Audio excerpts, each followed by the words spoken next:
सोने का फ्रॉक और चांदी का सैंडल। हीरपुर गांव में शिवानी अपनी बेटी भव्या के साथ रहती थी। वे लोग बहुत ही गरीब थे। शिवानी लोगों के घरों में खाना बनाने का काम किया करती थी। इसी से उसके घर का गुजारा चलता था। शिवानी अपनी बेटी भव्या से बहुत ही ज्यादा प्यार करती थी। बिन बाप की बच्ची को शिवानी ने बहुत ही लाड प्यार से पाला था। उसे कभी भी किसी चीज की कोई कमी महसूस नहीं होने दी। उसने भव्या का दाखिला भी शहर के अच्छे कॉलेज में करवाया था। भव्या अपने कॉलेज में बाकी लड़कियों के जैसा चीज देखती, घर आकर वो अपनी माँ से वैसी ही चीजों की डिमांड करती थी।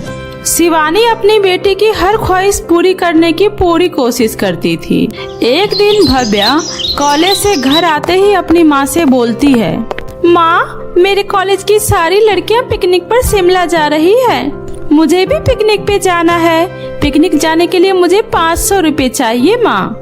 शिवानी की साड़ी फटी हुई थी। वो अपनी नई साड़ी खरीदने के लिए पैसे जोड़ रही थी। उसके पास सिर्फ 500 रुपए ही थे, लेकिन वो अपनी बेटी की इस खुशी के लिए वो सारे पैसे उसे दे देती है। भव्या खुशी खुशी उन पैसों को लेकर शिमला अपने पिकनिक टूर पर चली जाती है। कुछ दिनों बाद उसके कॉलेज की फेयरवेल पार्टी आती है। पार्टी में भव्या की सारी सहेलियां उसका खूब मजाक उड़ाती है, क्योंकि भव्या ने ना तो अच्छे कपड़े पहने थे, ना ही अच्छी सैंडल। अरे भव्या, कम से कम आज तो नहा धोकर कॉलेज आ जाती। सोकर उठकर सीधा यहीं आ गई है क्या? या फिर आज तेरी वो गरीब माँ ने तुझे कपड़े नहीं दिलाए? एक एक करके भव्या के सभी दोस्तों ने भव्या का खूब मजाक उड़ाया। भव्या गुस्से से घर आकर अपनी माँ से कहती है, माँ, मुझे भी रागिनी की तरह नए नए फ्रॉक और सैंडल चाहिए। माँ, 2 दिन बाद मेरी दोस्त चंचल की शादी है।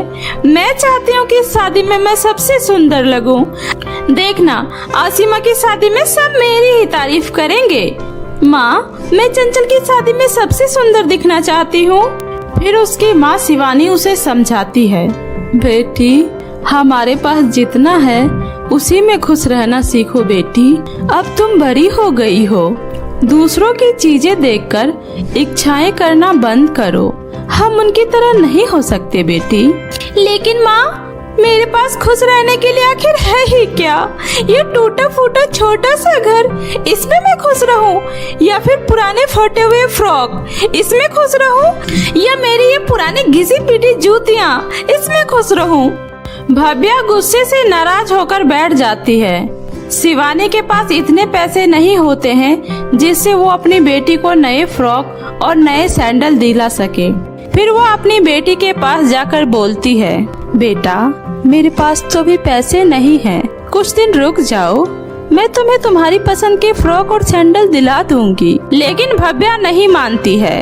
वो अभी भी अपनी माँ से नाराज थी। फिर शिवानी अपनी बेटी भव्या को उसकी पुरानी दोस्त श्रुति के पास जाने को बोलती है, बेटा, तुम अपनी पुरानी दोस्त श्रुति के पास जाकर उससे मदद मांगो। वो तुम्हारी मदद जरूर करेगी। श्रुति शिवानी की पुरानी मालकिन की बेटी थी। शिवानी जब श्रुति के घर खाना बनाने जाया करती थी, तब वो अपने साथ कई बार भव्या को भी अपने साथ काम पर ले जाया करती थी। जिस बीच भव्या और श्रुति की बहुत ही अच्छी दोस्ती